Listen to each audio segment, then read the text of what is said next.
Hi, I'm Amber from Influencer Updates on Instagram and TikTok, and tonight I'm going to be answering all of your anonymous submissions. So today I put a question box on my Instagram story and got everyone to submit their anonymous questions. So there's about 100 of them to get through, maybe more, including some from last week that I didn't get to, but I'm going to get through as many as possible. So let's go. Tayla Broad posting asking for puffer suggestions when she's really asking for freebies is so embarrassing.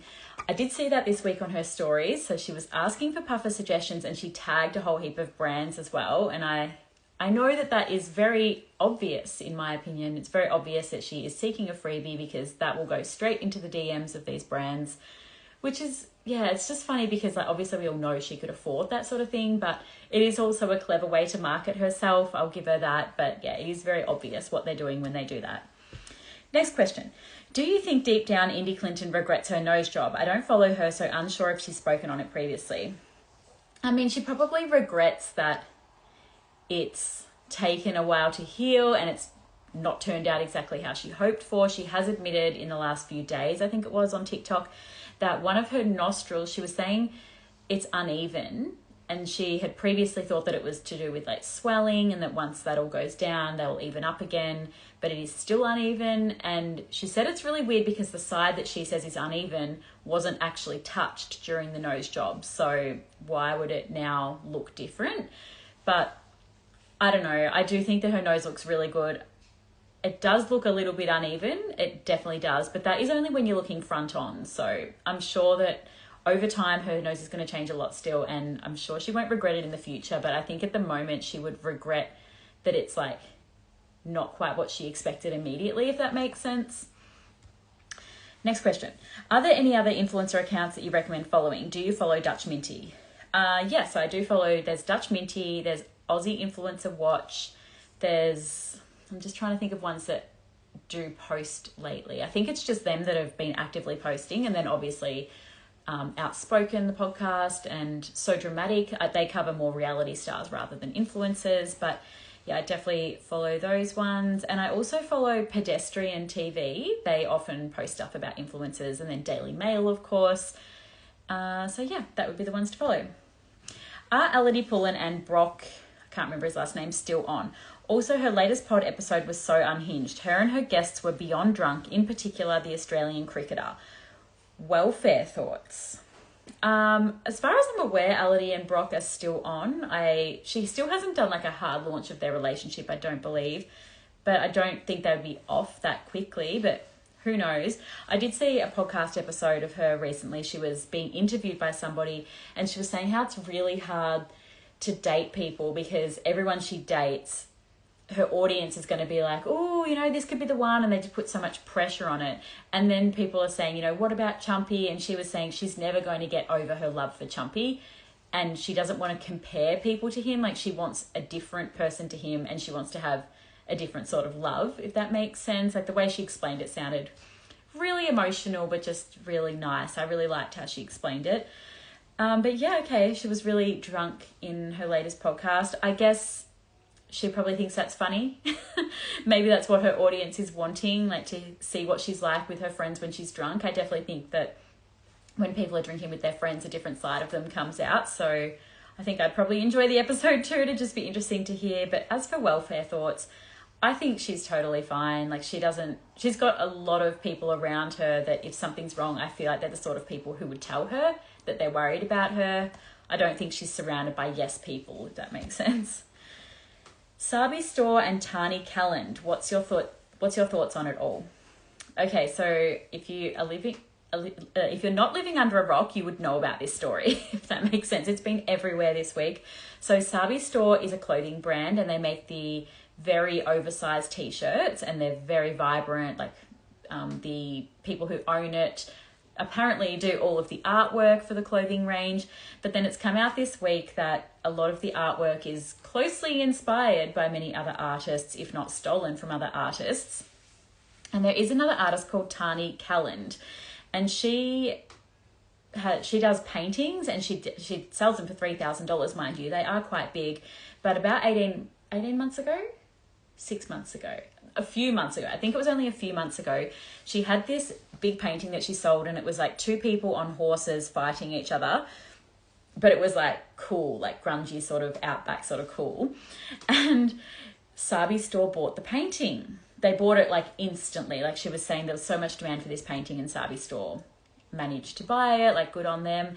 And then maybe only a few weeks ago, Sabbi were showing themselves, like the female owner, she was showing herself doing a painting, and it was her like actually painting, but she'd done like a base color, and people were looking very, very closely at the painting, including Tahnee, and you could see that underneath the base color painting was this Tahnee Kelland's painting. So you could tell because some of the painting was like 3D just because of like the brush strokes and things.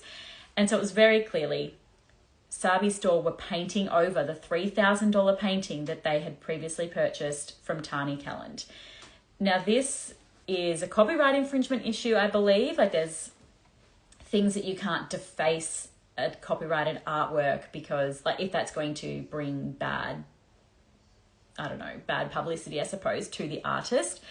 So maybe they could argue that, but also it's just disrespectful to the artist. Like somebody else would have either bought this painting off them or they could have given it away to somebody. And Tahnee Kelland was explaining that artists are emotional souls, and it really hurts her to know that somebody has painted over the artwork that she put so much of herself into. And Tahnee believes that Sabbi did it because they were accusing her of copying flames on the sleeves. So Tahnee now has a clothing brand as well, and she had put flames on one of the sleeves of her t-shirts, and Sabbi were claiming that she copied that from them. But then Sabbi have brought out clothes that are very similar to this people on horses picture. So I don't know, they're all just copying each other in different ways, and it's not even really copying. Like flames on sleeves is a very common thing, and they're all inspired by each other. Their brands do look very similar. But yeah, my thoughts on it all are that Sabbi have really gone about dealing with it in the wrong way. So instead of coming out and admitting what they've done and apologizing or whatever, or explaining themselves if they don't want to apologize, they are just deleting all comments. They're blocking people left, right, and center. They've deleted the video of themselves painting over Tahnee's painting, and they're just now promoting the next thing, like the next drop, the next sale or whatever. They're just pretending it never happened. So I think that is a really unprofessional way of dealing with this, and I think that they will lose a lot of customers from this. It has gone viral on TikTok, and a lot of people are saying, we're going to boycott Sabbi, which I do hate that whole cancel culture, but that's what people seem to like doing. All right, that's the summary. There's more questions here about Sabbi. Is there a website with a list or / a directory of all the Australian influencers? No, but I think that the best way to find that would be to go to my page and look at who I'm following, and that is like a big directory of Australian influencers. Otherwise, you could contact like agencies and things, but they're only going to tell you their own influencers. But yeah, I'd say that's the best way to find them. Next question. Khan Ong did a hard launch post a couple weeks ago, but then hasn't posted the guy since. So weird. Are they together? I did not see that Khan Ong has hard launched a relationship. Yeah, I'll have to look into that one, sorry. Do you think Anna McEvoy will be insufferable with baby content, or do you think she won't actually show his face? Anna acts like she's the only woman who has ever been pregnant. I think that she will show her baby's face. I don't see why she wouldn't. As for her being insufferable with baby content, I guess that is up to the viewer to decide. So I would like her to show a lot of baby content, and I think a lot of other people would like that. But if you find that she's showing too much and that it's insufferable to you, maybe unfollow. I think that would be best for both her and yourself. But yeah, I do think she's going to be posting a lot of baby content. She is posting a lot of pregnancy content. And as for acting like she's the only woman who has ever been pregnant, I think that most pregnant people do that, because I know for me anyway, before I got pregnant, I wasn't interested in other pregnant people, if that makes sense. Like when they would tell me their pregnancy things, it's not like I could relate, it's not like I'm not interested at all, but yeah, do you know what I mean? Like it suddenly becomes so much more interesting when you are pregnant yourself, and you're like, oh, nobody ever tells you that lightning crutch exists, and it's like every single pregnant person tells you that, but you don't listen because you're not pregnant yourself. Yeah, that's my answer to that one. Next question. Matt Poole deleted the story he reshared of Tammy meeting Parker an hour after uploading it. Why do you think that could be?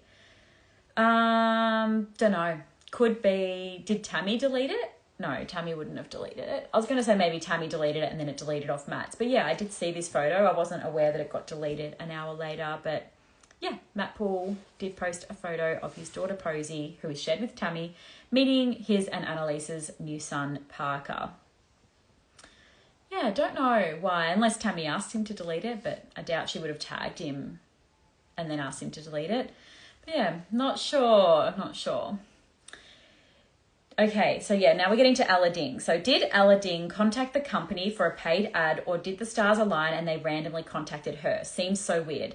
So this is about the Clear Blue sponsorship. So this week, Ellidy, she announced that she is pregnant, and the pregnancy announcement was a paid partnership with the pregnancy test brand Clear Blue. Okay, I've got some inside information on this one. It's nothing juicy, but somebody in the realm of this deal happening along the way, all the different people involved, has informed me that Clear Blue sent an email out to various talent agencies and said to them, we are looking to do posts with influencers who are wanting to announce their pregnancy. We're wanting to do like sponsored posts. The post needs to be the first announcement of the pregnancy. So it can't be like they announce it and then they do like a second Clear Blue ad. Like it needs to be the very first public announcement of the pregnancy. It also needs to feature the Clear Blue pregnancy test in the first picture of a carousel, for example, or a reel or whatever. Like it needs to be the first thing that is seen. And yeah, so I'm guessing the agency then, maybe they found out Ella was pregnant and said to her, well, we've got this offer from Clear Blue. Or maybe they sent it out to their talent and said, if anyone's thinking of getting pregnant, let us know because we've got this Clear Blue sponsorship deal that we could be doing. So yeah, I think that that's probably how it happened, that her talent agency found out she was pregnant and then they were like, cool, we've got this offer. Let's make it happen. Now, she got absolutely slammed for doing this. I posted it on my page and all of the comments pretty much were saying, oh, I can't believe she would do this. Like, this is so tacky. This is, I don't know, all sorts of horrible things. But honestly, I think it's genius. Like, why not? Do you know what I mean? Like, we're the public. It's not like she's announcing it to her friends and family with a paid advertisement. So yeah, she's announcing it to the public. She's getting paid for that. Like, why wouldn't you want to get paid? It's genius for Clear Blue as well. Like, this pregnancy announcement, oh, I don't know if it was that one, but maybe it was a different one, but she got like over 100,000 likes on the post. It was 120,000 likes, I think. So yeah, it's really good marketing for herself because this has caused so much engagement, and also for Clear Blue pregnancy tests. So I actually think it's genius, and like, go girl. I've seen so many international celebrities do this as well. So it's definitely not the first time I've seen this. So it didn't have that shock factor for me, but I was like, oh, that's interesting. What else happened with Ella? Oh yeah, also with Ella, she did a joint post with Courtney Stubbs last night. So Courtney Stubbs is an ex-Love Islander. She is also currently pregnant, but with her second child. She is maybe engaged or just in a relationship with Jack, who was partnered with Dominica on maths. Dominica and Ella used to be best friends and they are no longer friends. Gosh, this is such a tangled web. But Ella and Courtney did a post together last night, just, you know, both showing the Clear Blue pregnancy tests and their bumps. It wasn't a sponsored post this time, but that post absolutely blew up. When I last checked, it had 20,000 likes, which is huge because people don't tend to really like posts anymore. It also had like 450 shares or something. And it had a lot of comments. People, pretty much every single comment was saying this is really insensitive to Dom that they would post this, because last we all knew Courtney and Jack were still friends with Dom, and now I suppose they're showing that they're actually friends with Ella. Maybe they're friends with both of them. I don't know, but yeah, everybody was saying this is really insensitive to Dom, being that Dom's pregnant as well. Like, it's so sad that she's not there. And the thing is, I'm sure when they were thinking of doing the post, they probably thought, like, they probably did think of Dom, if that makes sense, but also they probably thought, well, we're not going to stop doing this because of Dom. Like, we're not, well, Ella's at least not friends with Dom anymore, so she'd be like, oh, well, this is going to be really good content. And that's the thing with influencers now. I always say, like, people say to me, who's the most authentic influencer? And I say at this level, none of them are authentic, because everything they do in their life is about content and engagement. And that's what they're thinking of. Everything they're doing is for a purpose. It's not their authentic selves. They're not doing that just in their normal life. Oh, Dominica's actually chimed in now with a comment. She has said, I thought they were my friends too. So yeah, that does actually twist the story and makes it pretty awful that she thought Jack and Courtney were her friends, and now she's finding out that they're actually hanging out with her ex-bestie, Ella. Okay, so Dom's saying that she is 1,000,000% still friends with Courtney and Jack. So that is really good news. Okay, this is all just coming through now. Yeah, that's really good to know.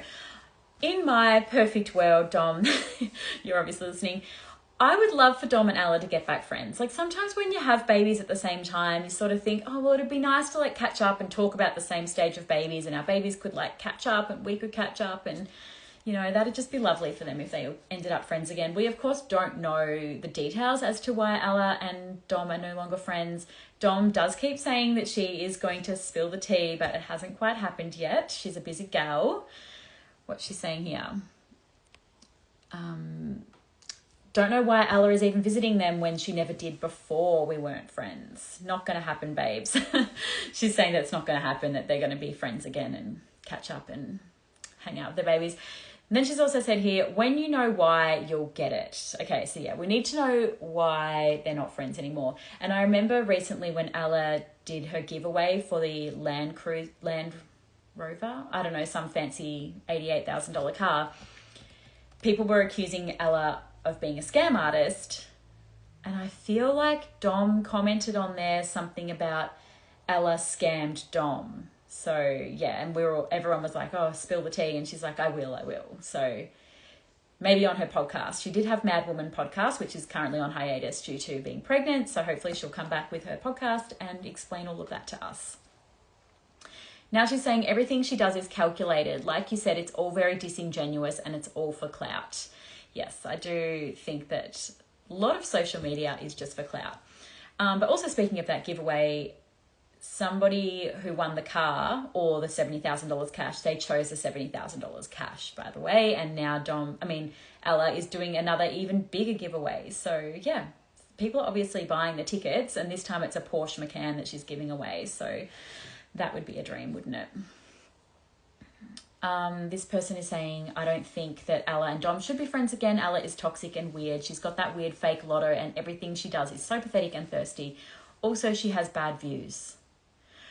Okay, that is that person's view. All right.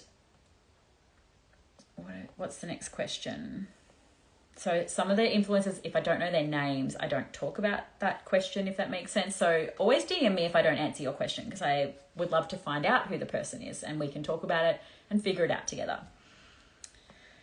Someone's asked this last week as well. Any ideas on Keira Maguire? She barely posts anything anymore. So that is, of course, Matt Zukowski's ex-girlfriend. She was also on The Bachelor. And yeah, I haven't heard about her in so long. I don't know what she's up to, honestly. Yeah, now that she's on my radar, hopefully I'll find out by next week. What's up with Ashy Bines losing a bunch of followers? She's been on 1 million followers for years and now it's 996,000. What's up is that every time it dips down below 1 million, her team, I suppose, they top it up by ordering more followers. That is why she's sat at 1 million for years now. So I think that a lot of influencers, they're finding their following is actually dropping over time as people are like moving off the platform and unfollowing influencers in general. And yeah, that would be why it has dropped below 1 million. And also why her engagement is so low, because when you order fake followers, they're not followers that are genuinely engaging with your content, and it therefore mucks up the algorithm and shows it to even less people. So yeah, it's really not a good idea to be ordering fake followers. Oh, someone here has mentioned drama with Ashy Bines and the ex-Mos Daily company. So that question has come through here. Ashy Bines discussing Brent from MAF's company not paying her. Okay, I haven't heard what that's about, but yeah, apparently she's been discussing that Brent from MAF's, who owns that Mos Daily company, hasn't been paying her, but why would he owe her money? Don't know what that's about. I need to find that one out. Did Renee May fall out with the FITASFK girls? She looks incredible and doesn't promote their programs anymore. I don't think she has fallen out with them. Did I see her with I can't remember how to say her name. Tessie. Did I see her with her recently? She's definitely been hanging out with Kayla Boyd recently. Don't know if Kayla Boyd is in that FITASFK group. Not sure about that one either, sorry. Oh, this person's saying that Ashy Bines advertised the CMOS and then Brent never paid her to advertise it. Well, isn't that ironic? I just think that's a bit ironic because I wonder if the ad was disclosed, but now she's talking about not getting paid for it. It's obvious that it was an ad. Ashley did a TikTok on it warning people not to buy from CMOS. She seemed like she was only worried about not getting paid and not the fact her followers could get ripped off. Okay. Well, yeah, it's on her TikTok. It's just so hard now to keep up with all the different platforms. And I've noticed a lot of them are posting on Snapchat a lot now, especially Tammy. And it's just really hard to keep up with it all. And then all the podcasts. But I love it still. Why is Sophie Guidolin on private? She's in hospital, so how could she be personally writing meal plans, which is her only source of income? Don't know why she's on private. I'd say maybe it's so like accounts like me that she's blocked, or like the Daily Mail and stuff. We can't get specific content or like photos and stuff off her page. Could be something to do with, blocking people. And how could she be personally writing the meal plans? I guess she couldn't be. So if people are getting emails from her at the moment, they're probably not from her, are they? Unless she's not actually in hospital. I don't know. She's a very cryptic person.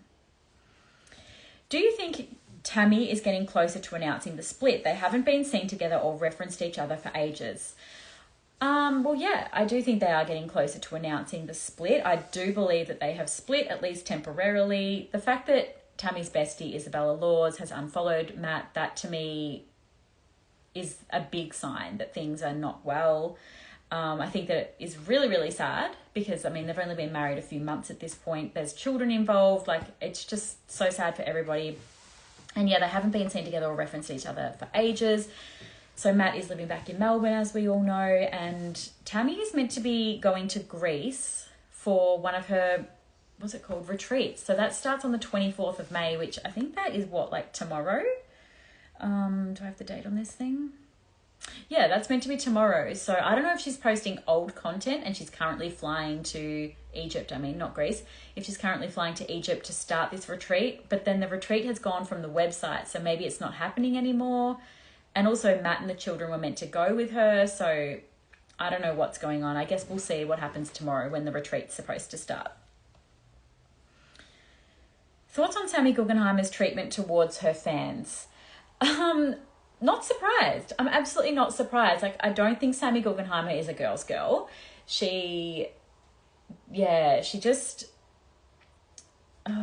she always has, like a bit of a chip on her shoulder when she's talking to Izzy, her co-host. And a lot of people have noticed that too. And I mean, they do seem to have had a bit of a falling out over New Year's and stuff, but they're definitely still friends again. They've now got their podcast. It's come back this week. Was it last week or this week? I'm not sure, but the episode was very juicy. It was about their time in America and I absolutely loved it.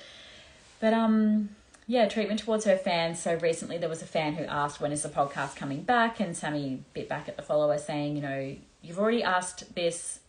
You've already apologized for asking this. Like, why are you still asking or something? And then someone else made a video saying, like, just answer the question. Like, your job is not that hard. Like, why do you have to always be mean to people and not be nice? But yeah, I just don't think Sammy is the nicest person. Like, it's not that she's necessarily mean, but she's not going to pretend to be nice. I think that's more what it is. Like, most people, you would at least pretend to be nice to people, like, especially to your fans. Whereas Sammy's like, I'm not even going to pretend to be nice. I think that's what it is.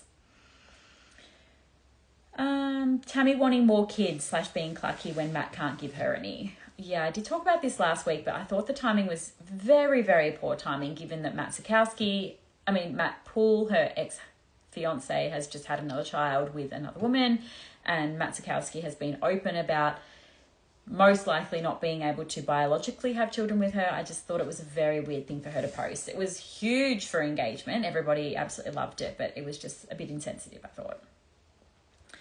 Would love to be a fly on the wall when Gretty, Rose, Sammy Leo, Nat Siniski and Keira all catch up with what they have to say about Ashy Bines. So yeah, 3 of those 4 did catch up last night. They posted a picture, so that was Gretty, Sammy and Nat.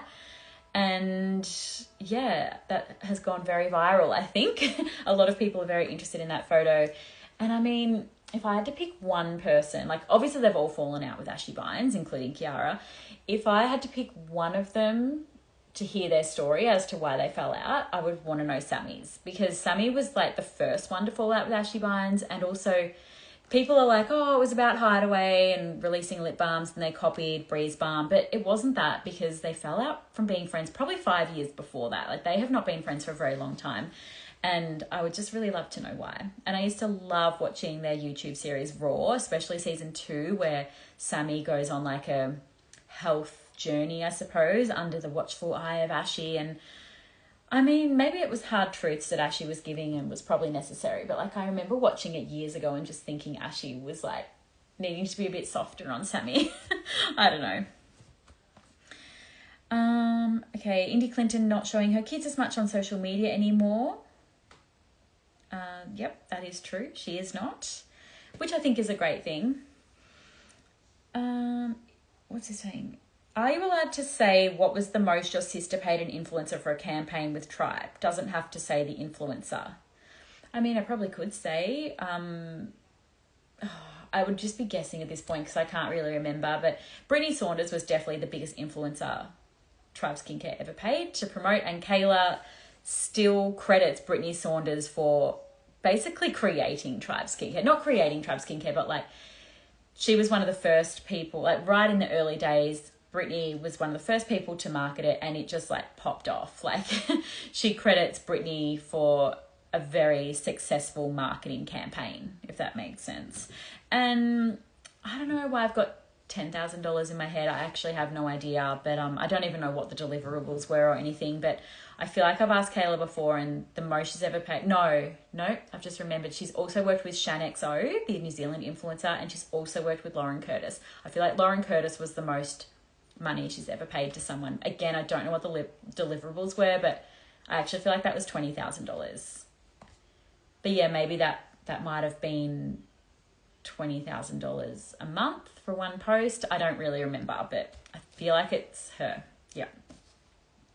Have you bought an influencer brand and been disappointed by it? Not really, but I've definitely bought brands that influencers recommend and I've been disappointed by them. So I know like MCO Beauty, for example, I did try their mascara that everybody raved about and I was very disappointed. And then I just gave up on the brand entirely. But I have since been shown it a lot more on social media and I have bought a lot more products, especially when they have 50% off sales. I love, in my lunch break, I'll walk to Woolworths and just like buy a little treat for myself and then walk back.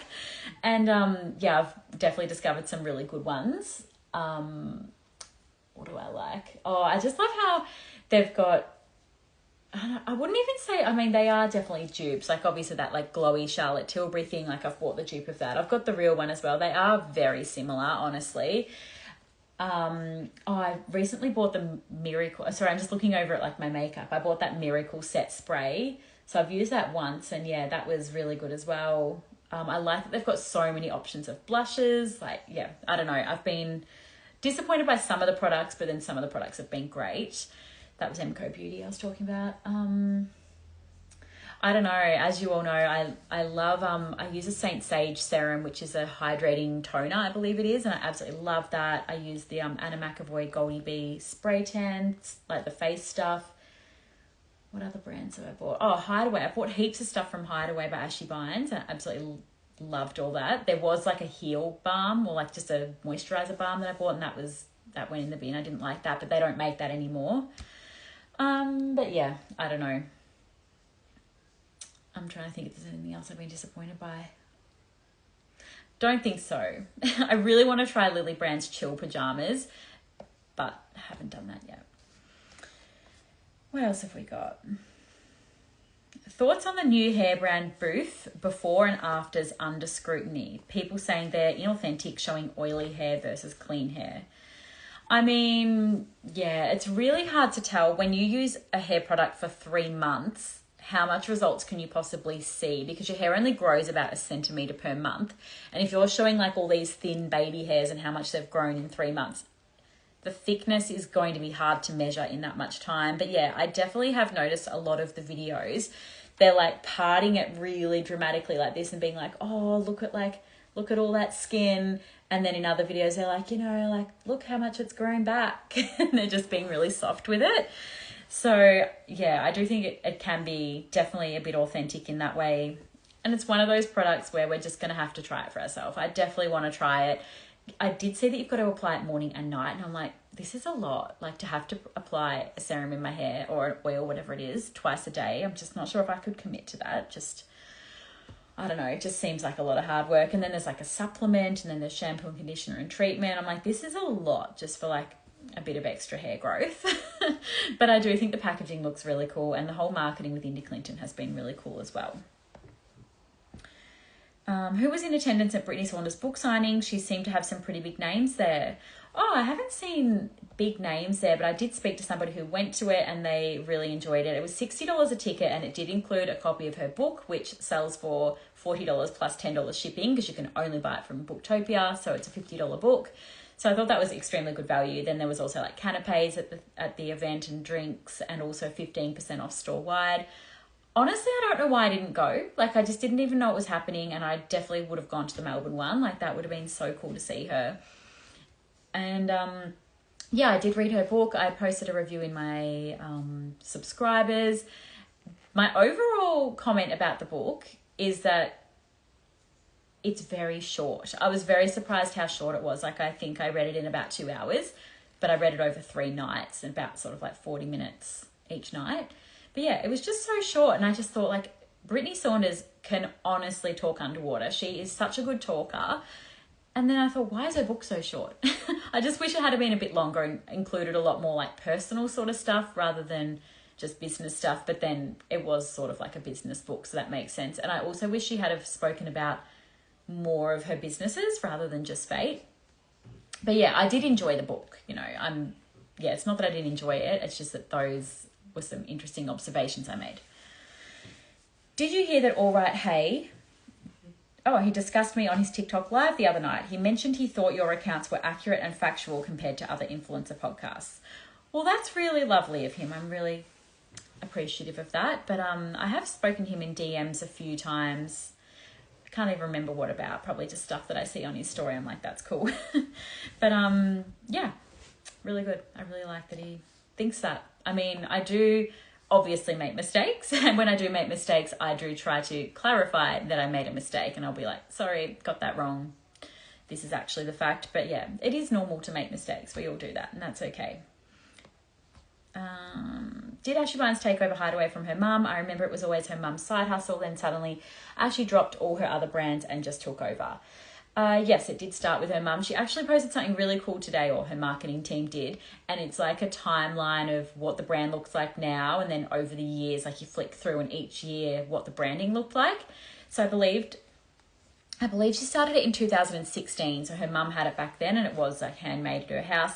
And I was looking at the pictures, and I think I started using it in 2018 by looking at the branding of things, and it's just changed so much over the years. But yeah, it's definitely grown into a huge brand since Ashy and Steve took over it a few years ago. And yeah, Ashy has spoken a lot on her podcast that is her main focus now. She also shared earlier this year that it was doing $11 million of turnover in 2024. So it is a very big brand. They also have now outsourced all of their packaging, like picking and packing, to a 3PL warehouse. So yeah, it's huge. Did you see Mitch Third's story about the Chris Griffin backlash? He said money is masculine and is not attracted to women in positions of power in their career. So toxic and dangerous. I'm glad Talia got away. He seems like the exact male M character in the movie Fair Play. Have you seen it? No, I haven't seen that movie, but yes, I did see his stories. He also said something like, if a woman ever spoke about money, it would be the most unattractive thing to me. I'm sure that's what he said. Sorry, like me saying it, it just sounds like a joke. Like, that's why I'm laughing, but he wasn't joking. But yeah, I guess some men do believe that money is masculine, and if a woman talks about money, that is unattractive. I mean, there's probably worse things in life, but that is very, very dangerous rhetoric. I agree. Do you think Lily Brown will actually pick back up on her podcast? Yeah, I do think she will, and I don't know why she hasn't, and I absolutely loved her podcast. I've always said that I'm a big fan of her podcast. I love the way she interviews people because you can tell that they're friends and you really get sort of like deeper level sort of stuff, like stuff that they're not going to tell on every other podcast. But yeah, hopefully she'll bring it back. Has anyone else noticed that Anna McEvoy is super condescending towards Matt on their podcast, Where's Your Head At? She can sound so belittling. Yes and no. Like, yes, I agree. She sort of mothers him, if that makes sense. I think that's what the condescending tone would be. Like, yeah, I feel like Anna is much more mature than Matt, and she calls him out on stuff, if that makes sense. Like, he just seems, yeah, like a very chilled sort of person with not a lot of worries in the world. And she'll be like, come on, Matt, like, you need to pick up your game a bit. I think that's what it is. Does anyone else feel sorry for Matt Zukowski? He seems like such a sensitive guy. I think, oh, is this from last week? I think he must just be super impulsive with how fast he got with Tammy. Don't think he realised how hard socially it would be to be married to Tammy. Yeah, probably. I don't think anyone would understand how hard it would be being married to Tammy Hembrow and get so much criticism all the time. Like, that would be so hard for anyone to take. Do you know why Sam Guggenheimer has a following? Being pretty can only get you so far. Yeah, she has a following from being friends with Sophie Guidolin. That is probably the easiest explanation. Jade and Lockie's podcast. Lockie sounds like a bit of a douche with his comments on Jade napping pregnant while he works and she's not really growing a human. It's just happening in her, no biggie. Jade said he's walking rage bait and laughed it off, but I think no man should make these comments. What do you think? I think that it is very typical of their relationship to have this banter, funny, jokey sort of stuff. And that works really well for them. And I think that that is really good for them. Like, when I listen to their podcast, I think, yeah, they're just really happy, and I like that they can take it and give it, if that makes sense. So yeah, I think that she wouldn't be fussed by that comment at all, and he probably is just rage baiting. He's probably just saying it to see how she'll react and knowing it will be a reactive thing on the podcast. Okay, where am I up to? I'm going to delete those questions because obviously I haven't got through all the questions and I want to look through all the comments on the screen.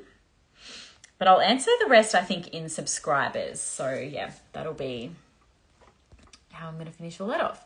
All right, so let's go through. Okay, yeah, back to the Sabbi story. This person saying destroying artwork you own may not be an offence, but defacing public artwork is an offence. That's a good point about the copyright stuff. Okay, we've already discussed the whole Dom and Ella and Courtney and Jack thing. We've discussed Ashy Bines posting on TikTok about Brent from Maths not paying her. This person's asking, do you know who the influencer is who sued the clothing brand Cinnamon Baby for using their post as a paid ad? No, I didn't realise that happened. I've been following the Cinnamon Baby owner recently. So yeah, okay, that makes sense. So that actually happens a lot where, yeah, an influencer might just genuinely post an unboxing or something. You can't then just take their image and start using it in paid advertisement without paying them a royalty or an influencer fee, if that makes sense. You can't just, yeah, steal their image. So yeah, that makes sense that they would sue. They'd probably sue for the amount that they would be entitled to as an influencer, I guess.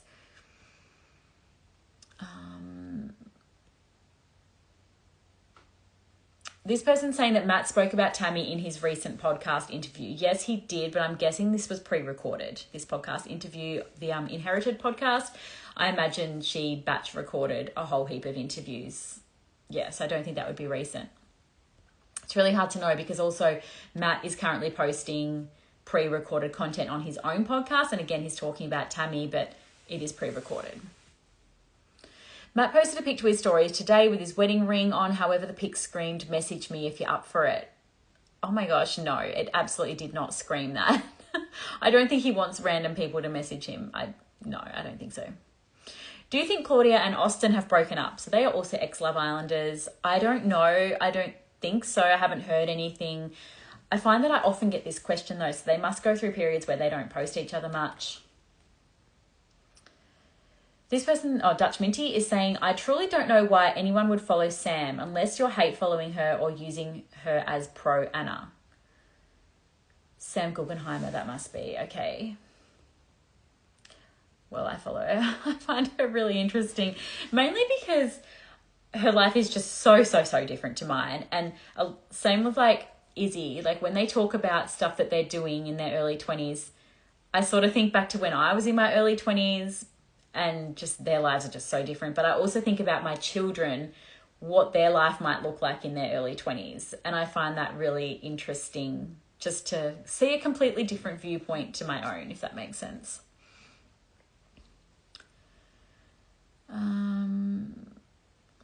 This person's saying that if they could hear as to why Sammy and Ashy aren't friends anymore, Gretty and Ashy aren't friends anymore, or Nat and Ashy aren't friends anymore, or Keira and Ashy aren't friends anymore, they would want to hear Nat's side of the story. She's a very straight up and honest type. Yeah, that's true. She definitely is a straight up and honest type. Has Kath Ebbs had a meltdown now Jojo is dating a man? I mean, not publicly, she hasn't had a meltdown, but I imagine privately she would have. Like, having to watch Jojo and Chris's relationship be so public would be absolutely crushing. Like, could you imagine breaking up with an A-list celebrity and them posting their new partner all over social media, all over the normal media for weeks and weeks and weeks? Oh my God, it would just be absolutely heartbreaking. Yep. Oh, this person's saying that they bought the Stax black leggings and they are so bad. Interestingly, I'm wearing the Stax black leggings right now. Is there a logo on them that can prove it? No. But I promise you I'm wearing them. And I find their sizing a bit weird. Like, I'm normally a size 16 in leggings. And I bought the 16 and they were too small. And then I bought the 18 and they were too big. So maybe that's just my body. I don't know. But yeah, as for like the quality of the leggings, they don't go bally or anything. So I really like that. And they're nice and long. I did buy the extra long ones. So yeah, also happy with that. I bought the like really tight black jacket and that just does not fit my body type. Again, I sized up and it's just not right. I'm just not really sure what goes with that. But that is what happens with online shopping. I can't stand online shopping. I bought everything when it was 50% off and you weren't allowed to send things back. But yeah, it's just, you never know how things are going to fit. But they do have stores. I noticed there's one at High Point. But honestly, I prefer Lorna Jane. This person saying they've never had a good product from MCO Beauty. Maybe that's just their experience though. And this person saying MCO Beauty foundation is the best. This person saying Stax are so underwhelming, I don't know how people love them. This person saying that the formulations and ingredients on Saint Sage skincare are top tier. This person's asking if Goldie Bee good. So yes, I think it is good. It's like a gradual tan. Like, I mean, you can sort of see my neck and stuff at the moment. Is that, it's not really showing up on here. But yeah, I really like it and the mist is really nice. This person saying MCO Beauty Concealer is next level. This person saying, we don't like the MCO mascara either, but love the rest of the range. Yeah, that is what my experience has been. I mean, I did also buy a contour, like a cream contour stick with like a sponge on the end. I didn't really know what it was. I thought it was going to be like a bronzer stick, but it's like a very cool tone brown. So it is very much for contouring. So again, that was probably my own point. It did say contour. But yeah, this person saying MCO Beauty cream blushes are fantastic. This person saying they've tried 20 different things and everything was trash of MCO Beauty. This person saying Goldie Bee is amazing to spray on your hands too for a tan when wearing knits, etc. Yeah, true. So like I could spray it on my hand and my neck and then I'd look tan. That is such a good idea. This person saying St. Sage was sticky and scent too strong. Definitely nothing top tier. A friend showed me they are just white label. Nothing good. Won't catch me again. Never mind. Oh, I'm a hat. Okay, yep. I know who you are. You are an Emmylou hater troll. Okay. What else? Oh, this person's asking, they're saying my hair is looking so long and did I dye it darker? No. Yeah, true. It does look really dark. It must just be because it's back. Oh, I mean, no one really cares about my hair, but okay, that's looking weird. It's kind of wet because that'd be why it looks darker. I washed it before dinner. We went out for dinner. So yeah.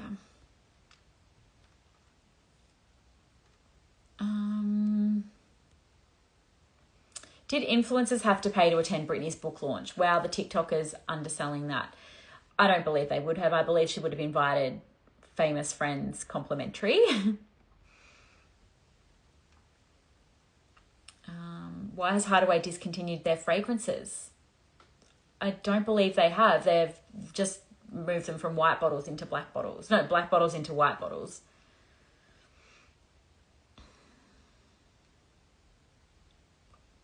Oh my gosh, people are really enjoying talking about Amy Lou. Why is it disappointing? Oh no, that's just something else. This person's saying that they had, it's Dutch Minty. They had no idea Anna and Matt knew each other before Love Island. Yes, they had done modelling work together before Love Island. Oh yeah, that's what this person said. They've met modelling. I want to know about Eloise Fit declaring she's anorexic. How can she be prescribed Ozempic if she's anorexic?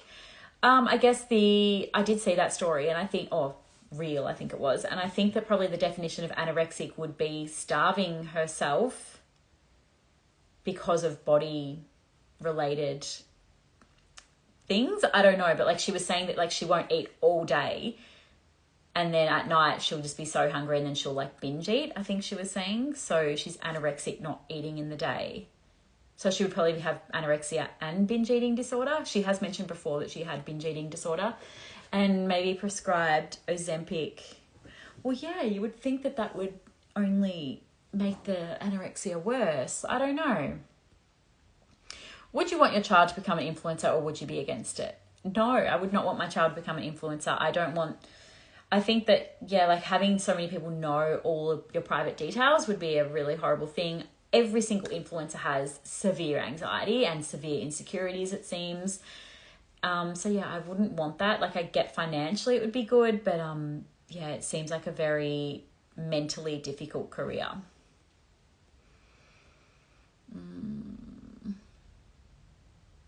So I'm going to have to hop off soon. Okay. Oh, yep. I've got to the end of the questions, but Instagram do kick me off the live after an hour. Oh, yeah. Joel Price and Christy Swaddling had their baby. Their baby's name was Rocco. So they had a boy. So Joel already has a boy, Caden, from a previous relationship, and now they have a boy together called Rocco, which I thought is a really cute name. And someone's asking if this has just started, but no, it's actually just finishing up and I will be posting it on YouTube in the morning as well as Spotify and Apple. If you haven't subscribed to my Instagram page, what the F are you doing? You should subscribe. Even if you don't like it, it is $7.99 a month. And even if you don't like it, you can cancel and then the most you've lost is $7.99. But you will like it because I have a very high rate of retention because people love getting the influencer updates every single day. Thank you for those of you who already are subscribed. And as I said, if I didn't get to your question, please DM me. I'm going to post a lot more of these in subscribers because I just can't possibly answer them all in 40 minutes each week. And I will talk to you all soon. Thanks for joining. Bye.